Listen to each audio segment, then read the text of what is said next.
어, 낮에 말씀드린 바와 같이 비뇨기계의 내용 중에서 일부분은 동영상 강의로 대처를 하고요. 그다음에 동영상 학습한 것에 대해서는 여러분들의 어떤 지식 정도를 퀴즈를 통해서 확인을 하도록 하겠습니다. 비뇨기계의 경우에는요, 지금 1장에서 배웠던 내용들, 그리고 5장에서 배웠던 내용들이 모두 이제 중복되어서 나온 부분들이 굉장히 많기 때문에 여러분들이 앞부분에 대한 어떤 복습이 절대적으로 필요한 부분이라고 말씀을 드릴 수가 있습니다. 비뇨기계의 경우에는 배설을 담당하고 있는 기관이라고 보실 수가 있어요. 비뇨는. 해서 우리 몸에서 형성되어 있던 대사산물이라든지 그다음에 약물을 투여받고 난 이후에 대사되었던 물질이라든지 기타 전해질과 관련된 물질들이 전부 이제 여과가 되거나 해서 소변으로 배출되는 그런 과정들을 볼 수가 있습니다. 그러한 과정들이 어떻게 이루어지는지에 대해서 한번 살펴볼 거고요. 실질적으로 동영상에서 다루게 될 내용들은 소변이 어떻게 만들어지는가, 그다음에 소변을 만드는 조직은 또는 기관들은 어떠한 것이 있는가를 살펴보는 시간을 갖도록 하겠습니다.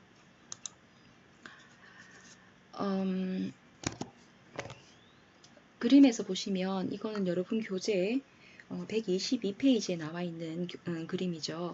먼저 신장의 어떤 우리 체내에서 신장이 어떠한 위치에 있고, 그다음에 신장으로 들어가는 혈관들이 어떻게 구성이 되어 있고, 그다음에 신장에서 만들어진 소변들이 어떤 경로를 통해서 몸 밖으로 배출이 되는가를 다시 한번 살펴보겠습니다. 이 부분에 대해서는 이미 여러분들이 해부학에서 학습을 하셨을 것 같아요. 그래서 신장이라고 하는 것은 여러분이 보시는 것처럼 복강 내에 위치하고 있고요. 후막 쪽으로 복강 뒤쪽에 위치하고 있습니다. 그다음에 얘 생긴 모양을 이렇게 보시면 강낭콩 모양으로 되어 있죠, 그죠? 그리고 얘 색깔이 팥의 색깔을 닮았다고 해서 우리는 콩팥이라고 부르기도 합니다. 한 쌍으로 이루어져 있고요. 좌우 한 쌍으로 되어 있고, 그다음에 지금 좌측의 신장에 비해서 우측의 신장이 내려와 있는 것을 보실 수가 있죠. 이거는 이제 해부학적인 위치에 의해서 이제 간이 위쪽에 위치하고 있기 때문에 약간 아래쪽으로 내려와 있는 걸 볼 수가 있습니다.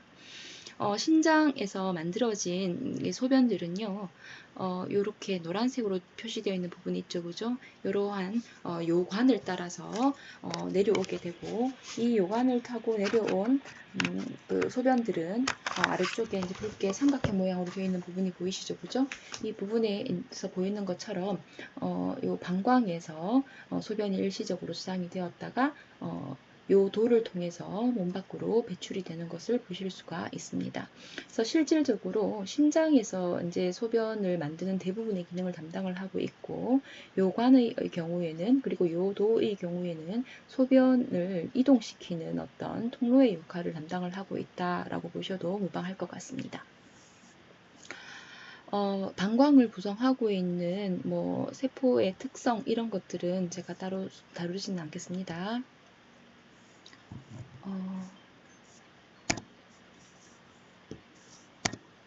뒤로 넘어가질 않네요. 왜 이럴까요?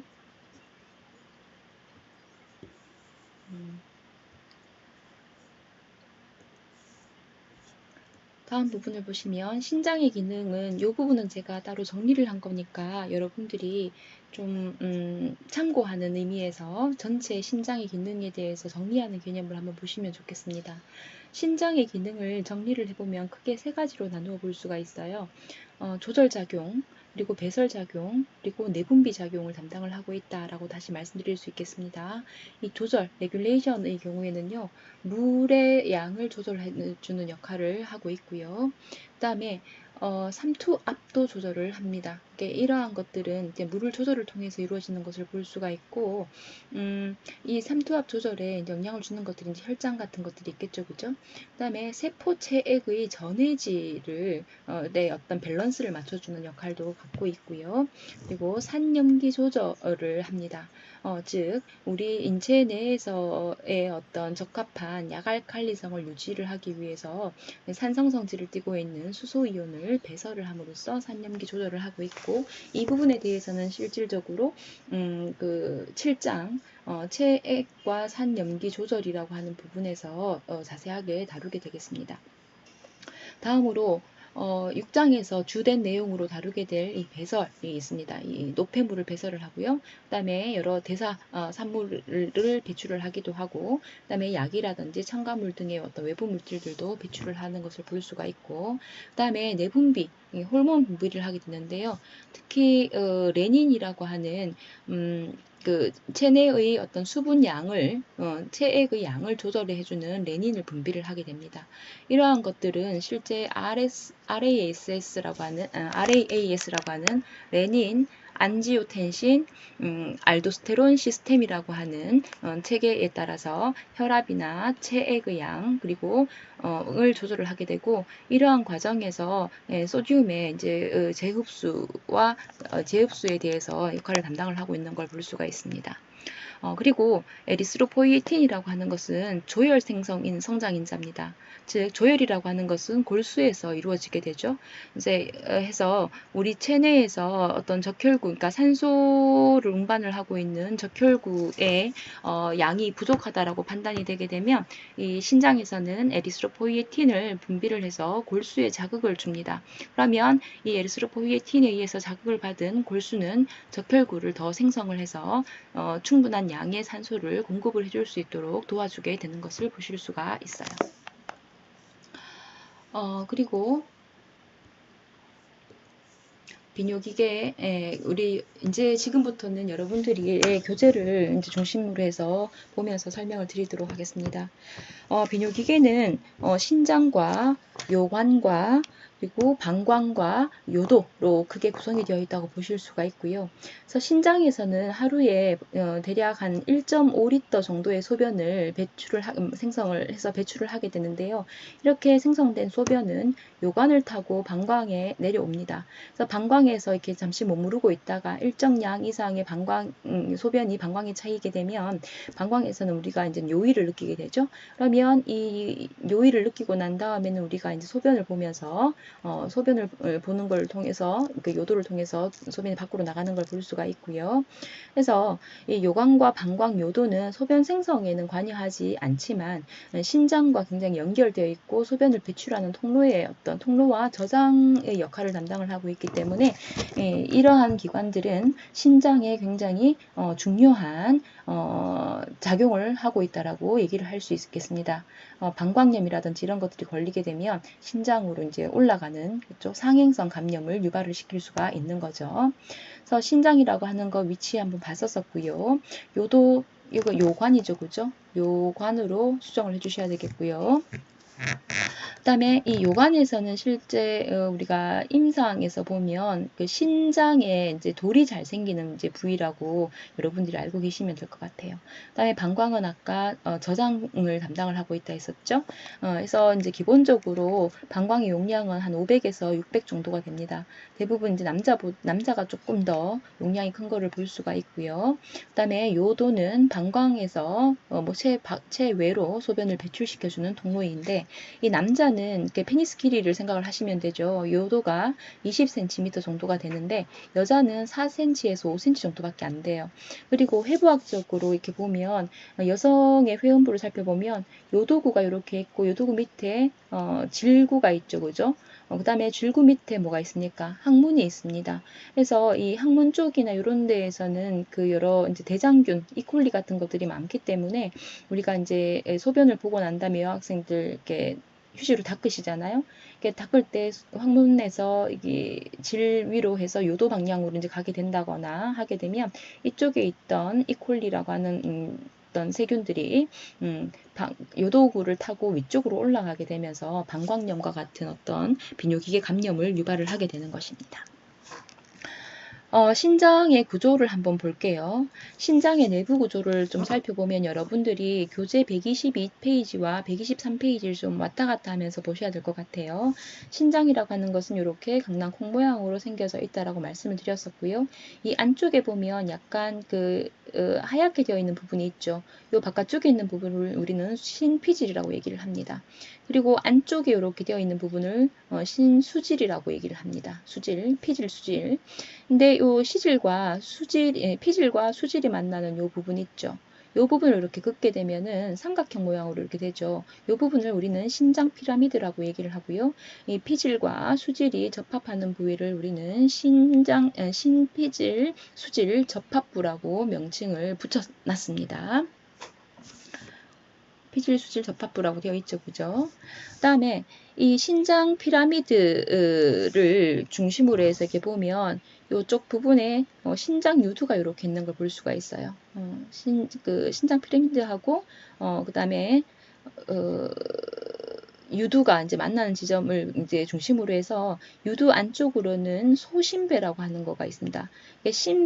배라고 하는 거가 이렇게 술잔의 모양이라는 뜻을 가지고 있거든요. 그래서 이게 소신배, 작은 술잔이라는 의미로 이제 쓰이고요. 그다음에 이 안쪽으로 넘어가게 되면 대신배가 있습니다. 그다음에 대신배를 넘어가서 보면 안쪽에 보면 신우라고 하는 거가 있어요.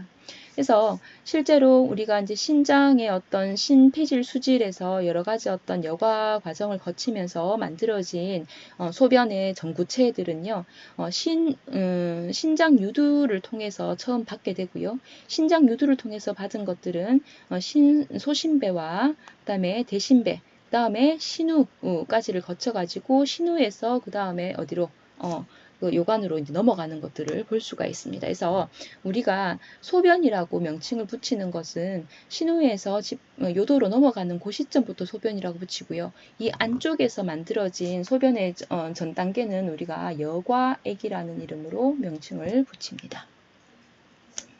그래서 요 부분이 뭐죠? 소변이 생성된 여과액을 받아서 소변으로 이제 배출이 되는 그런 어떤 과정을 요약을 해놓았다고 보시면 되겠습니다. 이게 슬라이드가 안 넘어가네요. 그 다음에 122페이지 110 이거 했던 거네요. 미안합니다.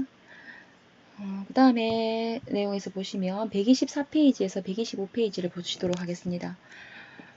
네프론이라고 하는 것은요, 신장의 구조적, 기능적 단위입니다. 기본 단위라고 보실 수가 있어요.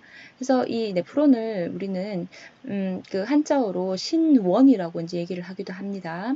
그래서 이 네프론이라고 하는 거는 한쪽 신장에 약 한 100만 개씩 있고요. 이 신장은 좌우에 이렇게 한 개씩 이제 위치하고 있으니까 총 200만 개 정도의 네프론이 있다라고 보시면 되겠죠, 그죠? 그다음에 이 네프론이라고 하는 것은 크게 혈관 부분과 요관 부분으로 나뉘어져 있게 됩니다. 이 부분에 대해서는 지금 표에서 이렇게 이제 기술이 되어 있는데요.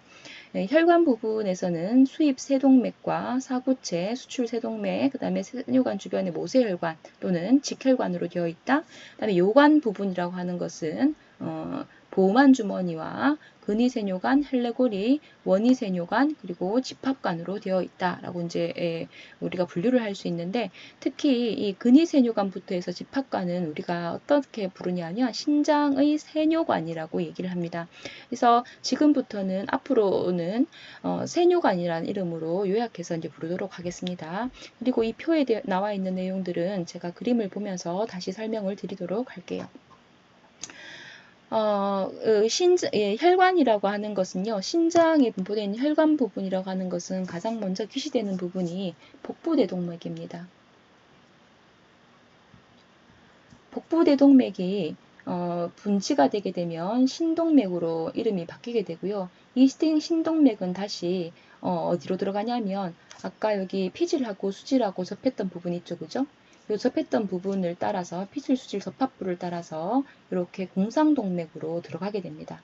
나오는 건 공상정맥이겠죠, 그죠? 그래서 공상동맥으로 이렇게 들어가게 되면 이렇게 신장에 있는 이 네프론 쪽으로 그래서 이제 그 혈액이 이제 쭉 들어가게 되는 것을 볼 수가 있어요. 그다음에 이렇게 이제 공상동맥으로 이제 분지되어서 들어간 것들은 다시 뭘로 되냐 하면 이렇게 올라가는 들어가는 동맥입니다. 그래서 요거를 우리는 수입세동맥이라고 얘기를 하죠. 이쪽에 좌측에 있는 네프론을 봐도 보세요. 공상동맥에서 분지가 되면서 수입세동맥으로 이름이 바뀌게 되죠. 얘들이 이 안쪽에 이렇게 꽈리처럼 이렇게 꼬이게 되는 것을 볼 수가 있습니다. 그래서 실제로 이제 공상동맥에서 분지가 되어서 수입세동맥이 이 안쪽으로 이렇게 들어가서 이제 실타래처럼 꼬이게 되면 이것을 우리는 뭐라고 명칭을 하냐면 사고체라고 명명을 하게 되는 것입니다. 그리고 이 사고체에서는 여러 가지 어떤 그 사고체를 둘러싸고 있는 보호막 주머니라고 하는 게 있어요. 그죠? 보호막 주머니하고 사고체를 묶어가지고 우리는 신소체라고 하는 이름으로 부르게 되고요. 그래서 요 안에서 여러 가지 어떤 여과라든지 여과 같은 것들이 일어나게 되고요. 여과가 일어난 것들은 이쪽으로 쭉 이제 타고 세뇨관으로 이렇게 빠져나오게 되고요. 그다음에 이렇게 들어갔던 것들은 다시 지 기능을 다 하고 나면 어떻게 되겠어요? 밖으로 나오겠죠. 밖으로 나오는 것을 우리는 수출 세동맥이라고 얘기를 합니다. 지금 좌측에 있는 이 네프론, 제가 지금 계속 설명을 하고 있는 네프론의 경우에는요, 여기 보시면은 위쪽이 피질이고 밑쪽이 수질인데, 수질에 인접한 네프론인 것을 보실 수가 있죠. 그죠? 그래서 여기에서 보시면 신소체가, 즉, 보호막 주머니와 사고체가 피질 수질 접합부 가까이에 위치하고 있기 때문에 우리는 이 아이들을 수질 인접 네프론이라고 얘기를 합니다. 그러면 이 오른쪽에 있는 네프론은 뭐라고 부를까요? 피질 네프론이라고 하겠죠. 피질 쪽에 완전히 들어와 있죠. 그죠? 그래서 얘들은 피질 네프론이라고 얘기를 할 수가 있겠습니다. 그래서 이 수질 인접 네프론의 경우에는요, 신소체가 이렇게 피질 수질 접합부에 가까이 있고요. 실제 전체 네프론의 한 15에서 20% 정도만 수질 인접 네프론이고요. 얘는 소변의 농축에 관여하는 네프론입니다. 그다음에 수출 세동맥 에서 이렇게 나와가는 게 수출 세동맥 있죠, 그죠? 수출 세동맥이 이렇게 나와가지고는 이 수질 부분에서 이렇게 쭉쭉 뻗은 직혈관을 형성을 하게 되고요. 그다음에 이 직혈관들은 나중에 설명을 드리겠습니다만은 바로 인접해 있는 헬레고리와 이제 소통을 하게 되는 것을 볼 수가 있습니다. 됐죠? 그 다음에 수질 인접 네프론의 경우에는요, 이 헬레고리가 굉장히 수질 깊은 쪽까지 들어와 있는 걸 볼 수가 있습니다. 반면에 피질 네프론의 경우에는요, 이 신소체가 피질 수질 접합부와 조금 멀리 떨어져 있는 것을 볼 수가 있고 80에서 85% 즉 대부분의 네프론은 피질 네프론이라고 보실 수가 있습니다. 얘는 소변 형성에 관여하는 것을 볼 수가 있고요. 그다음에 이 수출 세동맥으로부터 나온 이 수출 세동맥이 이렇게 나오게 되면 이렇게 막 꼬이는 빨간색 혈관들 보이시죠, 그죠? 그래서 이 그 세뇨관 주변에 모세 혈관을 이렇게 형성을 하는 거예요. 이런 것들이 전부 다 노란색이 전부 다 세뇨관이거든요. 이 주변에 모세 혈관을 형성을 하면서 이 아이들이 세뇨관에서 다시 내가 필요한 물질들을 재흡수를 시키고 여과시켰던 것들을 재흡수를 시키고 그다음에 조금 더 배출을 시켜야 되는 것들은 이제 분비를 시키는 그런 과정이 이루어지는 곳이라고 보실 수가 있겠습니다. 이 부분에 대해서는 뒤에서 다시 한 번 더 설명을 드립니다. 그 다음에 얘 헬레고리 한번 보세요. 세뇨관의 일부죠, 그죠? 헬레고리는 수질 부분에서 아주 조금 얕은 부분까지만 내려와 있는 것을 보실 수가 있어요. 여기까지 됐을까요? 예, 다시 위로 넘어가서 보시면 보호막 주머니에서 나오는 혈관을 우리가 수출 세동맥이라고 얘기를 했었는데 이 수출 세동맥은요 안으로 들어오는 수입 세동맥보다 훨씬 가늘어요.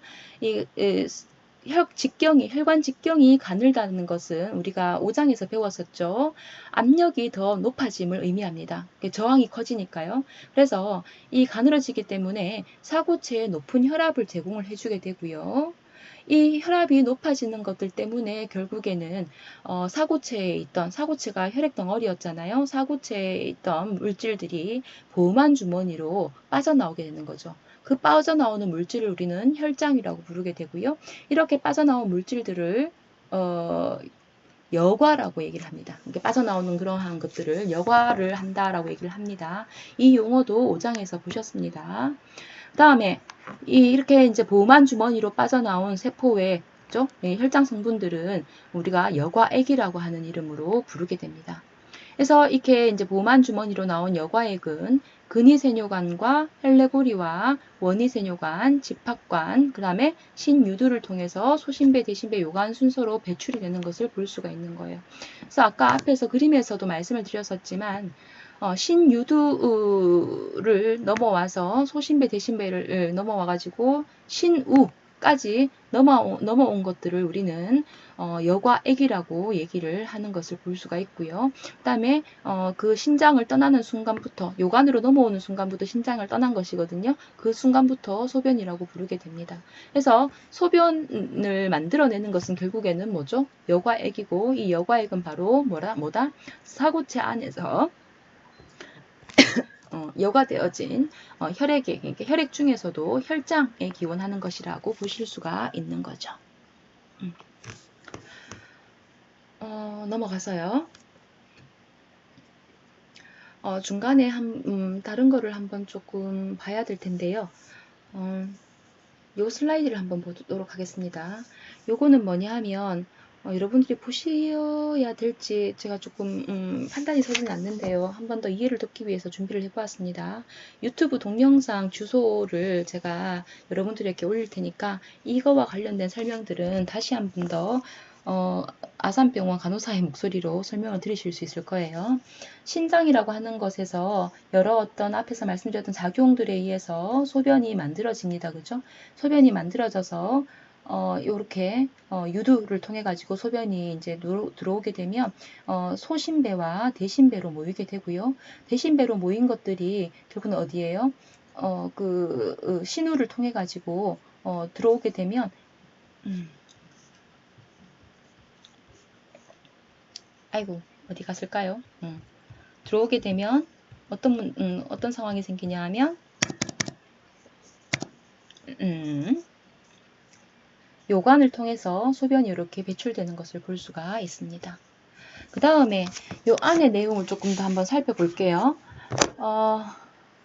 요렇게 신장 피라미드가 만들어져 있는 걸 볼 수가 있죠. 그죠?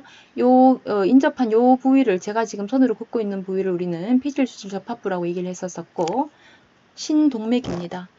앞서서 뭐가 있었겠어요?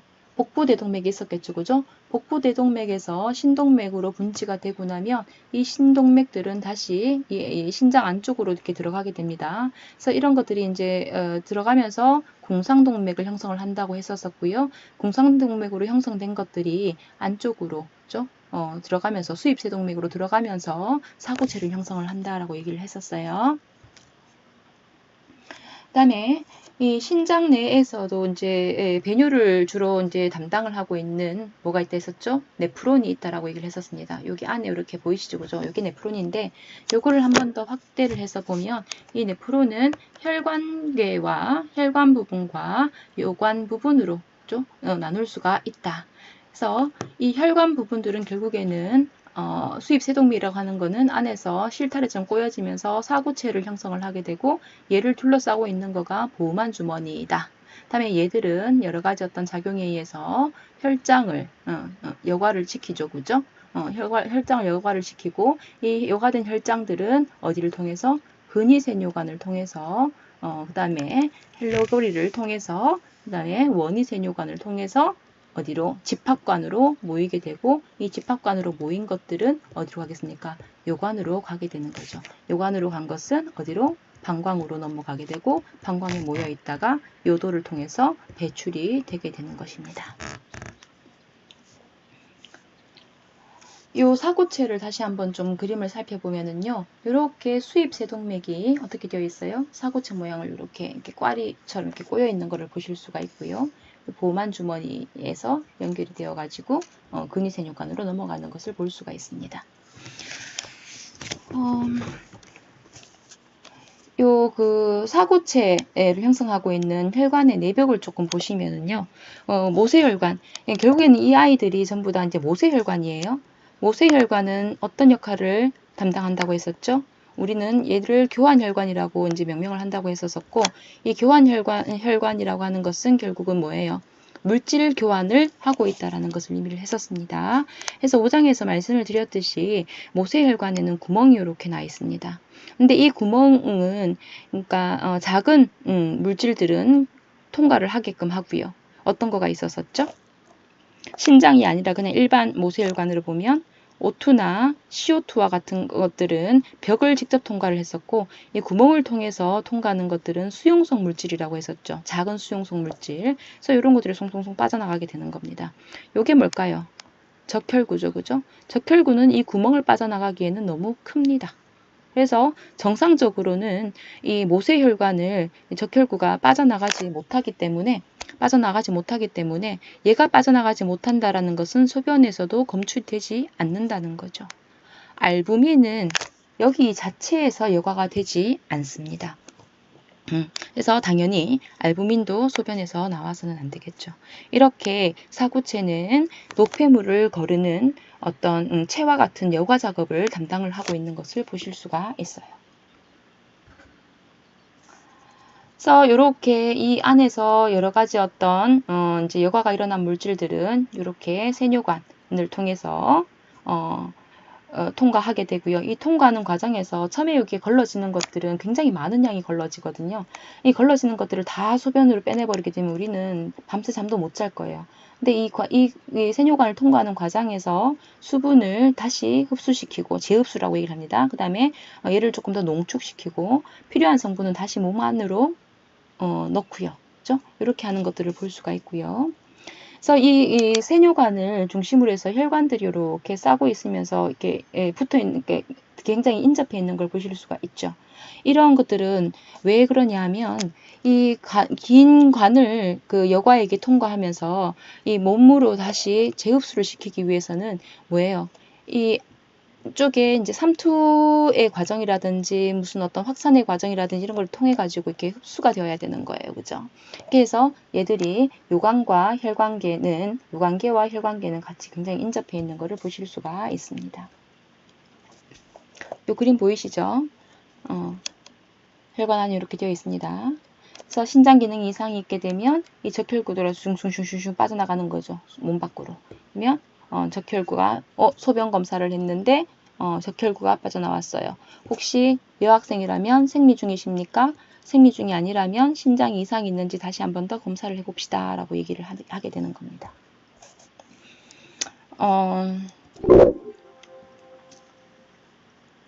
다시 이제 넘어오겠습니다.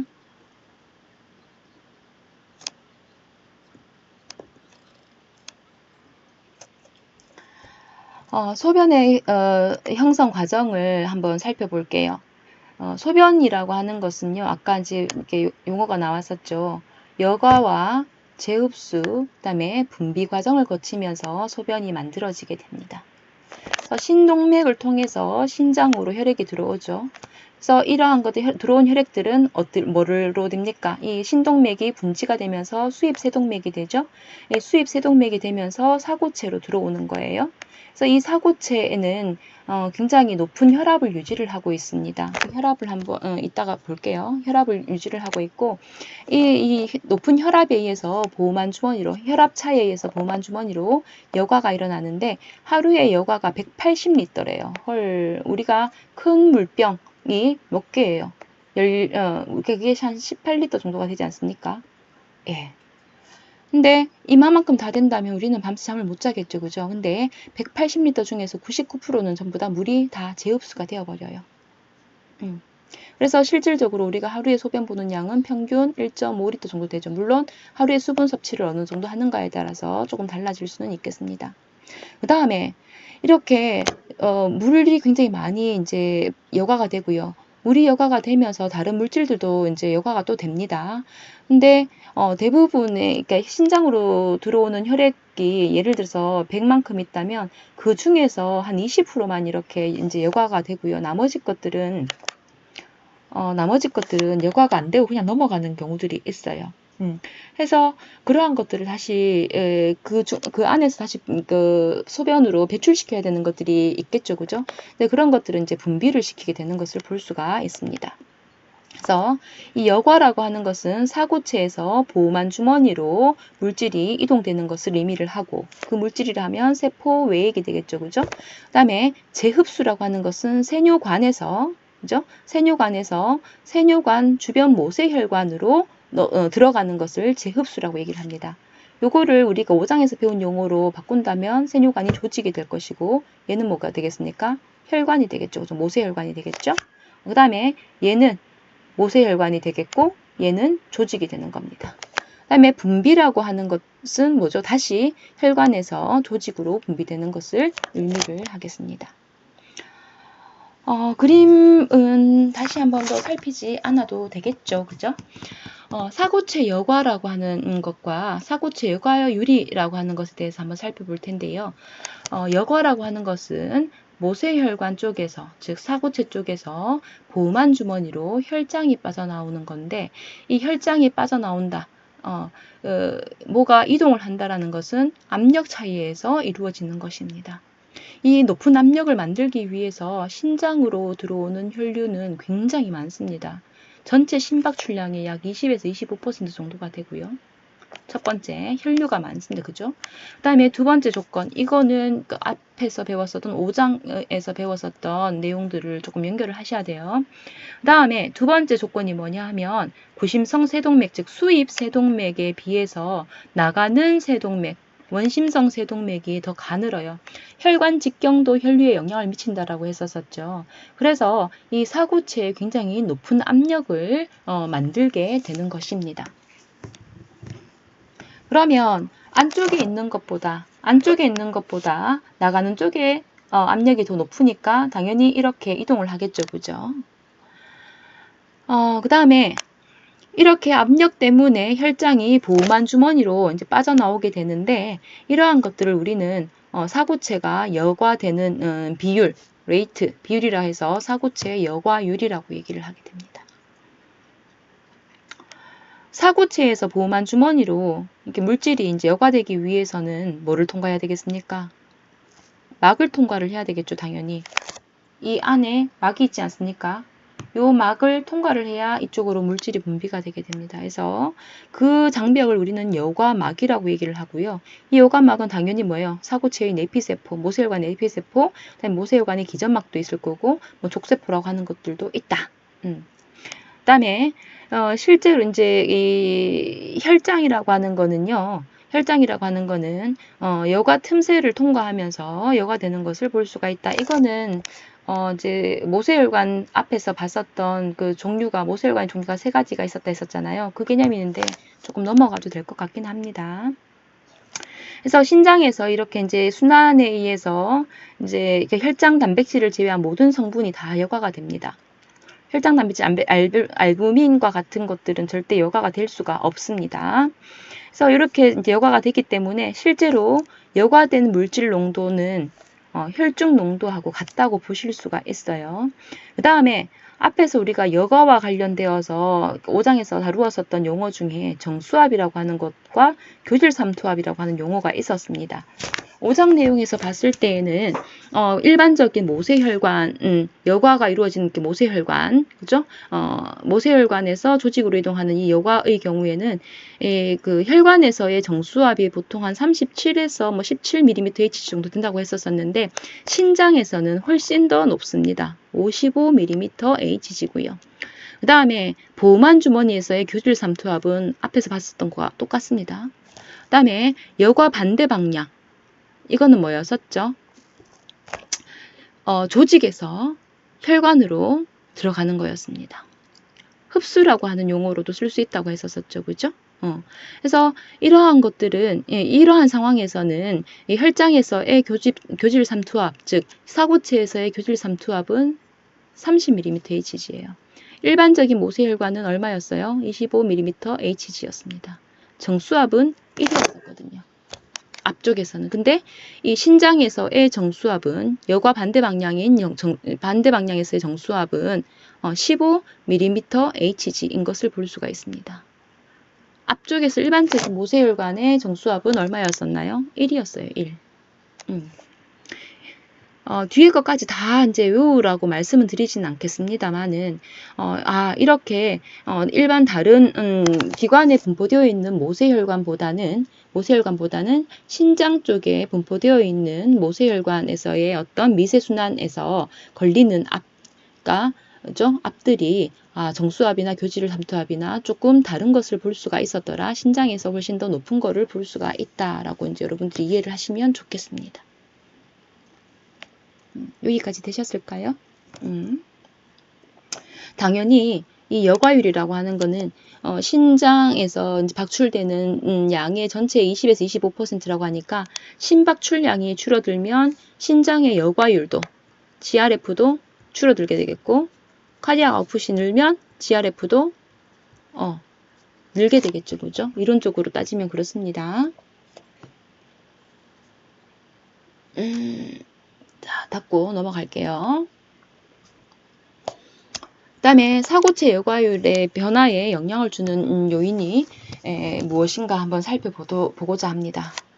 사고체 여과율은 어떤 상황에서 변할 수 있냐 하면 혈압이 높은 사람들, 즉 혈압이 올라가게 되면 사고체 정수압도 올라가게 됩니다. 혈관에서의 압력이 증가하니까요. 이 정수압이 증가하게 되면 순여과압도 증가하면서 사고체 여과율이 증가하는 것을 볼 수가 있고요. 그 다음에 출혈이 있는 경우에는 혈량이 줄어듭니까? 예. 그러니까 그 정수압이 줄어들어요. 혈관 내의 압력이 줄어들겠죠? 당연히 사고체 여과율이 감소할 수 있습니다. 탈수가 있을 때, 즉 설사를 많이 하면요, 물이 많이 빠져나가잖아요. 출혈하고 조금 유사한 개념이라고 보실 수가 있겠어요. 그죠? 그래서 이때에도 사고체 정수압이 감소합니다. 출혈 상황과 마찬가지로. 그 다음에 여기서는 플러스, 물이 빠져나가지만 이 출혈의 경우에는 혈장과 그러니까 탈수 증상 플러스 혈장 소실 같은 것들로 같이 있죠. 그죠? 혈구, 혈장 소실이 다 있습니다. 근데 탈수의 경우에는 그 탈수가 이루어진 게 물의 어떤 소실이 있기 때문에 사고체 교질 삼투압은 반대로 증가하게 되는 거죠. 농도가 올라간다는 얘기죠. 그래서 오히려 더 그 GRF가 위쪽보다도 훨씬 더 비율적으로 크게 감소하는 것을 볼 수가 있고, 그 다음에 간 질환이 있는 사람들은요, 간이 나쁜 사람들은 알부민 생성이 잘 안 됩니다. 당연히 알부민은 뭐예요? 교질 삼투압에 영향을 주는 거였잖아요. 교질 삼투압이 감소하고, 그죠? 그래서 그 다음에 다른 어떤 혈장은 많아지게 되죠. 그죠? 물의 양은 상대적으로 많아지니까 여과율은 증가할 수밖에 없는 거죠. 그죠? 그 다음에 요로 폐쇄가 일어난 사람들, 요로, 이거 뭐죠? 소변을 빼내는 길이었잖아요. 이런 경우에는 보호만 주머니에서의 압이 증가하는 거예요. 계속 나는 만들어내는데 보호만 주머니를 통해 가지고 세뇨관을 통해서 물을 자꾸 배출을 하는데 밑에서 떡하니 막아버리니까 내려왔던 것들이 더 내려가지 못하고 위로 치고 올라가게 되겠죠. 그러니까 보호만 주머니 정수압이 증가하면서 사고체 여과율은 감소하는 것을 볼 수가 있습니다. 사고체 여과율은 그러면 누가 조절을 할 것인가?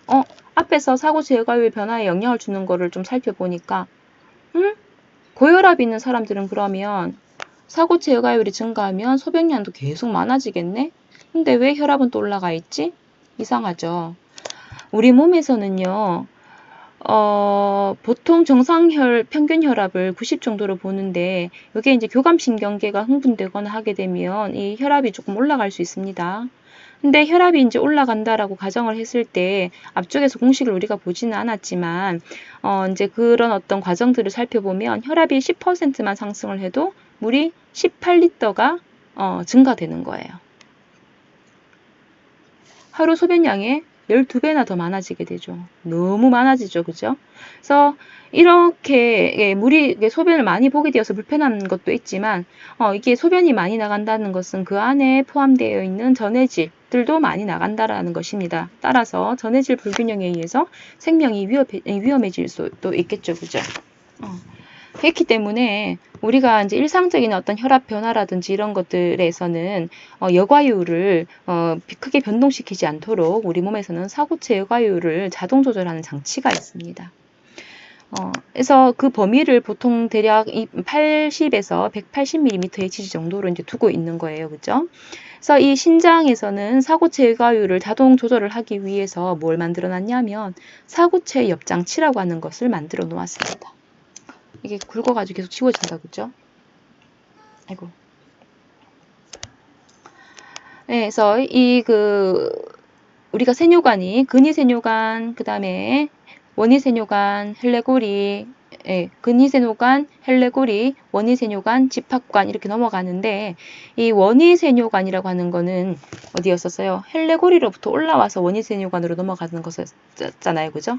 근데 이 헬레고리에서 원위세뇨관으로 넘어갈 때에는 이 사군체 근처에서 반드시 뭐를 지나게 되냐면 수출세동맥과 수입세동맥과 수출세동맥 사이를 지나면서 이 사고체 옆장치를 만들게 되는 거예요. 형성을 하게 됩니다.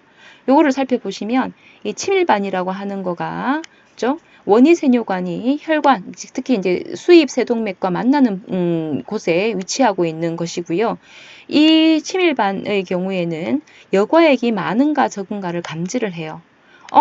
여과액이 많아졌어 하면 어디로? 사고체 옆세포에 정보를 제공을 하게 됩니다. 여과액이 줄어들었어. 그래도 뭐죠? 사고체 옆세포에 정보를 제공을 하게 되는 거예요. 그래서 그러한 정보를 받고 나면 이 레닌이라는 물질을 이제 분비를 하게 되면서 이 물질에 의해서 여과율을 조절을 할 수 있도록 도와주는 어떤 장치가 되겠습니다. 그래서 이 사고체 여과율을 자동 조절하는 그 기전은요. 우리 되먹이 기전, 그러니까 피드백 시스템에 의해서 이루어지는데요. 어떤 피드백 시스템이냐면 세뇨관 사고체 피드백 시스템이라고 이제 말씀을 드릴 수가 있어요. 그래서 우리가 뭐 어떠한 이유로 혈압이 떨어졌어요. 혈압이 떨어지게 되면 사고체 여과율도 당연히 감소되겠죠. 왜? 신장으로 들어오는 혈량이 줄어드니까. 그 다음에 이렇게 감소가 되게 되면 얘들이 어쨌건 사고체 여과가 되고 난 다음에 이렇게 세뇨관으로 넘어갈 거잖아요. 그래서 이렇게 세뇨관 앞쪽에 근위세뇨관을 지나서 헬레고리를 지나서 원위세뇨관에 도달했던 여과액 양이 줄어든 거를 치밀반에서 인지를 하는 거예요. 그래서 인지했던 것들을 누구에게 전해주느냐? 사고체 옆세포에 전달해 주는 거예요. 그러면 내가 나서야겠군 이라고 이제 얘기를 하면서 사고체 옆세포에서는 레닌을 분비를 해요. 이 레닌이라고 하는 거는 안지오텐신이라고 하는 물질의 합성을 촉진시킵니다. 안지오텐신은 또 무엇이야? 안지오텐신은 그러니까 동맥을 수축시키는 어떤 성질을 가지고 있어요. 혈관이 수축이 되니까 당연히 어떻게 했어요? 압이 높아지겠죠. 정수압이 높아지게 되고, 그럼 압이 높아지니까 어떻게 되겠어요? 여과율을 어떻게 되겠습니까? 정상으로 회복시키는, 즉 증가시키는 것을 볼 수가 있는 거예요. 이해가 되십니까? 이러한 시스템들은 전부 다 뭐죠? 음성 대먹이 기전입니다.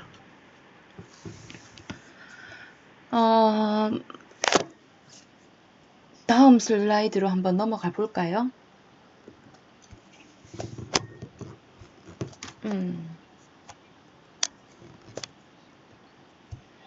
그래서 그 다음으로 이제 보실 내용은 신장에서의 제흡수입니다.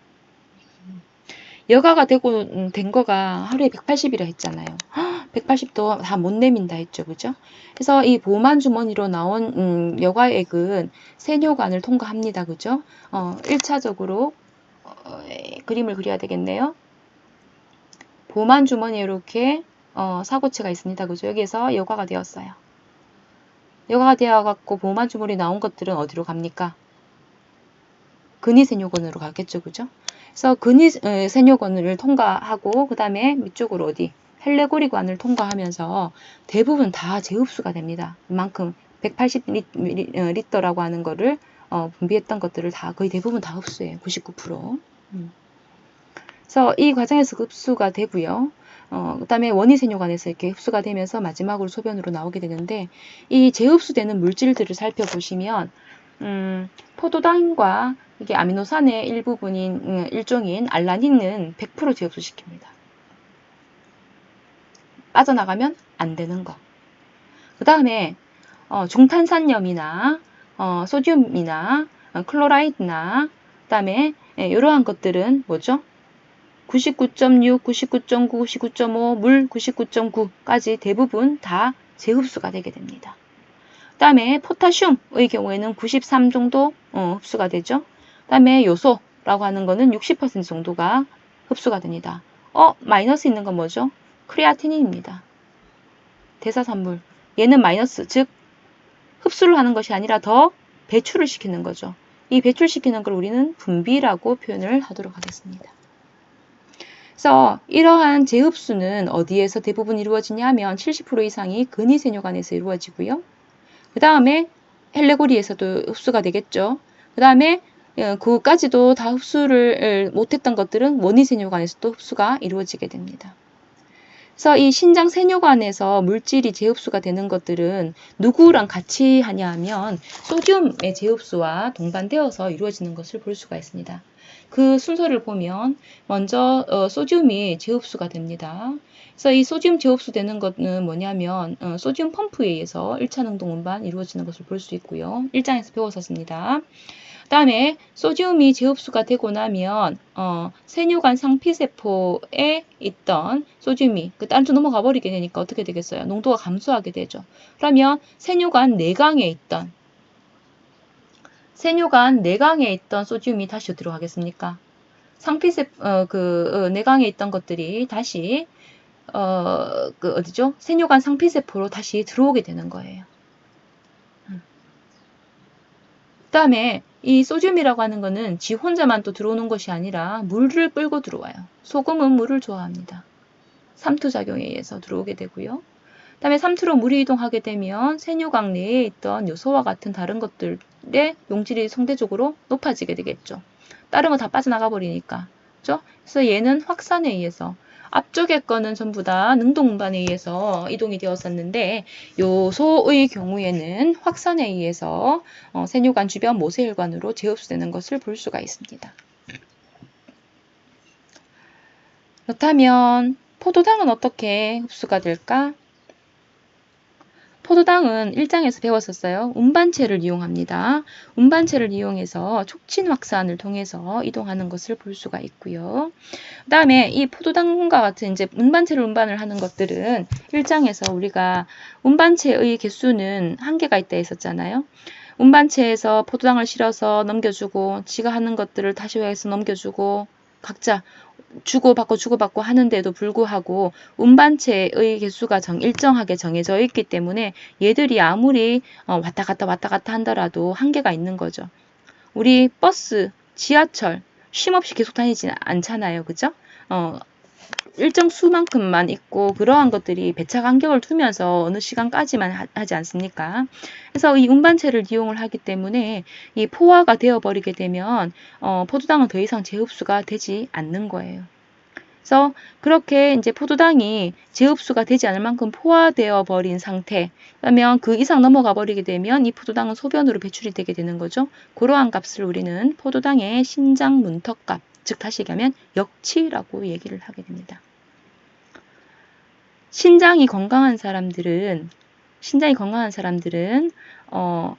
포화 상태까지 가지 않고요. 포도당을 흡수할 수 있을 만큼의 능력을 가지고 있습니다. 하지만 신장의 기능이 떨어져 있는 사람들의 경우에는 이 포도당을 운반하는 운반체가 이제 포화되는 상태가 되기 때문에 소변으로 당이 빠져나가게 되는 거죠. 그래서 소변에 당이 있다고 해서 우리는 당뇨라고 얘기를 하게 되는 겁니다.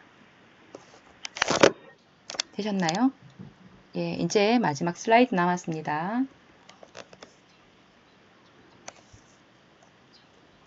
그래서 물이라고 하는 거는 또 어떻게 흡수가 되는가? 앞에서 지금 포도당도 흡수되는 거 봤었고, 그 다음에 나트륨 흡수되는 것도 봤었었는데, 물이라고 하는 것은 항이뇨 호르몬의 도움을 받아서 흡수가 됩니다. 실제 우리 몸은 60% 이상이 이제 체액으로 이루어져 있죠. 그죠? 그 다음에 신장에서 처음에 요과되었던 것 중에서 물은 90% 이상 재흡수가 일어납니다. 그거는 뭐겠어요? 그만큼 우리 몸 안에서는 물이 중요하고 물이 어느 정도 일정 수준 이상은 있어야겠다라는 거를 의미를 하는 것이겠죠. 그래서 사고체가 여과되고 난 다음에는 한 85% 정도의 물이 근위세뇨관과 혈내고리에서 흡수가 됩니다. 그다음에 이 흡수되는 거는요, 내 몸 안에 물이 어느 정도 있는가에 따라서 그 정도가 결정이 되게 됩니다. 아까 포도당이나 그 아미노산 계열의 물질들은 100% 흡수가 되었지만 얘는 내 몸에 수분이 부족해. 그러면 재흡수하는 양이 훨씬 더 많아질 거고요. 몸에 물이 많아. 그러면은 내보내게 되겠죠. 그래서 몸에 물이 부족해라고 이제 판단이 되게 되면 몸에 물이 부족해지게 되면 삼투압이 증가하게 됩니다.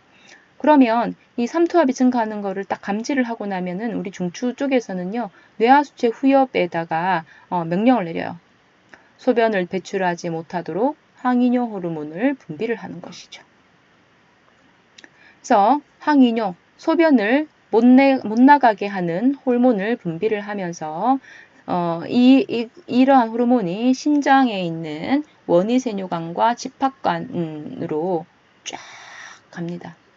왜냐하면 얘들이 작용을 하기 위해서는 이 호르몬을 결합할 수 있는 수용체가 필요한데 그 수용체가 대부분 원위세뇨관과 집합관에 모여 있대요. 그래서 여기에 있는 것과 결합을 해가지고 내각막으로 이제 물통로를 만들어 줍니다. 그래서 이 물통로를 통해 가지고 물이 재흡수가 되는 것을 볼 수가 있어요.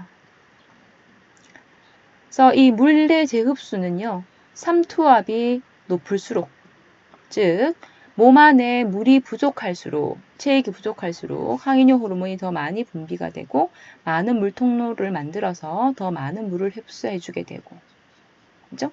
그 다음에 몸 안에 물이 너무 많아. 그러면 이뇨를 시켜야 되겠죠. 물을 배출을 해야 되겠죠. 그죠? 그 말인즉슨 몸에 물이 너무 많다는 것은 삼투압이 낮다라는 것을 의미를 하겠죠. 그죠? 이러한 과정을 통해서 물의 재흡수 과정이 일어나는 것을 볼 수가 있다. 그 다음에 아까 칼륨도, 즉 다시 포타슘도 재흡수되는 물질이었습니다. 근데 뭐 물이나 이런 것만큼은 아니었지만 한 93% 정도가 흡수가 된다라고 아까 표에서 봤었죠. 그래서 사고체에서 굉장히 많은 여과가 일어납니다. 그 다음에 하지만 신장에서 들어온 혈액의 80% 정도는 여과되지 않고 그냥 바로 어디로 가냐면 세뇨관 주변 모세혈관으로 바로 흘러버려요. 그러면 결국에는 100 중에서 20%만큼만 이게 여과가 되기 때문에 나머지 여과되지 않는 80%의 혈액 안에는 여러 가지 노폐물들이나 대사산물들이 남아있다는 얘기죠. 그러면 안 되잖아요. 그래서 이런 것들을, 그러니까 가능하면 많이 이제 노폐물을 배설을 할 수 있게 우리는 우리 몸에서 어떤 장치를 마련해 놨냐면 분비라고 하는 과정을 만들어 두었습니다. 특히 우리 몸에서 반드시 조금 일정 농도를 반드시 유지를 해야 되는 거, 그러니까 배출이 되어야 되는 거가 바로 뭐냐 하면 포타슘과 수소이온입니다. 왜냐하면 이 포타슘이라고 하는, 칼륨이라고 하는 거는요, 우리 배출이 되지 못하게 되면은 우리 혈액 내에 칼륨이 너무 많아져서 고칼륨 혈증을 만들게 되고요. 그다음에 이 수소이온이 몸 안에 축적이 되게 되면 얘는 산성 성질을 띠거든요. 그래서 우리 몸 안에서 산증이 나타나게 되는 거예요. 고칼륨 혈증이 생기면은요, 최악의 경우에는 심장 기능이 멈춥니다. 탈분국이나 이런 것들이 영향을 준다라는 얘기겠죠.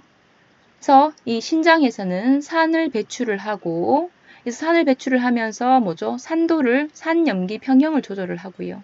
그다음에 이 산염기 조절하는 것과 관련되어서는 7장에서 다룰 거기 때문에 요 다음부터는 칼륨이 어떻게 배출이 되는가, 이렇게 분비가 되는가에 대해서 살펴보도록 하겠습니다. 혈중 내에 칼륨 수치가 높아지게 되면 근육 경련이 일어난다든지 심장이, 그러니까 적절하게 뛰지 않는 부정맥이 나타난다거나 최악의 경우에는 심장마비 같은 것들이 생길 수가 있어요. 그래서 반드시 칼륨의 배설이 충분히 이루어져야 됩니다. 그래서 우리 몸 안에 혈액 내의 칼륨 농도가 높아지면은요, 부신 피질에서 딱 임지를 해요. 그러니까 그 칼륨 혈중 농도가 높아지게 되면 얘가 높아졌어라고 우리가 이제 리셉터가 감지를 하겠죠, 그죠? 리셉터가 감지를 하고 나면 중추신경계에서 그거를 정보를 입수를 해서 부신 피질에다가 명령을 내리죠. 뭐해? 알도스테론을 분비해라고 얘기를 합니다. 알도스테론은 이게 호르몬인데요. 얘도 마찬가지로 이제 혈압 쪽에도 영향을 주는 겁니다. 어떻게 이제 영향을 주는가 살펴봅시다. 그래서 알도스테론이라고 하는 거가 분비가 되게 되면 얘들은요, 원위세뇨관과 집합관에 작용을 합니다. 어떤 작용을 하는가? 세뇨관 내각막에다가 뭐를 만드냐 하면 소디움 통로, 그 다음에 포타슘 통로를 만들어줘요. 얘들을 만들어주게 되면은 뭐예요? 이동이 일어나겠죠, 그죠? 그 다음에 세뇨관 기저막 측에 뭐를 또 만드냐면 소디움 포타슘 펌프를 만듭니다. 이거는 뭐였었죠? 능동 운반이었어요. 그래서 소디움을 혈관 쪽으로 보내고 포타슘을 세포 안쪽으로 넣어주는 거예요. 조직적으로 분비된다라고 이해를 해도 되겠습니다. 그죠? 해서 결과적으로는 이 칼륨이라고 하는 것은 모세혈관에서 세포를 통해 가지고 그다음에 세포에서 세뇨관 내강 쪽으로 분비가 되고요. 소듐은 뭐예요? 반대로 거꾸로 다시 흡수가 되게 되겠죠. 그죠? 소듐이 흡수가 되면 물은 자연히 삼투에 의해서 따라 들어간다고 했었습니다. 이런 과정을 통해서 우리 몸에서는 칼륨은 정상 범위를 넘지 않아야 되고요. 물론 부족해도 문제가 되겠지만 그러니까 밸런스를 맞출 수 있도록 도와주게 되고 소듐과 물은 흡수를 시킴으로써 우리 몸 안에 있는 또 필요한 체액을 형성을 하게 되는 것을 볼 수가 있죠.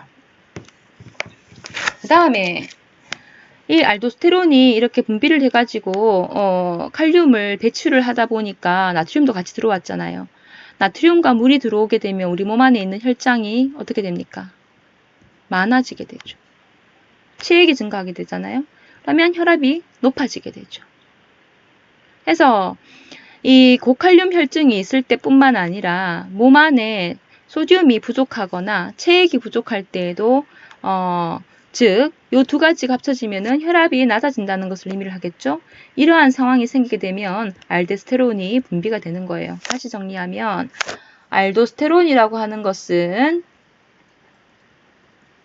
칼륨의 농도가 증가되었을 때, 그 다음에 체내에 소듐의 농도가 낮아졌을 때, 그 다음에 체액량이 부족할 때, 그죠?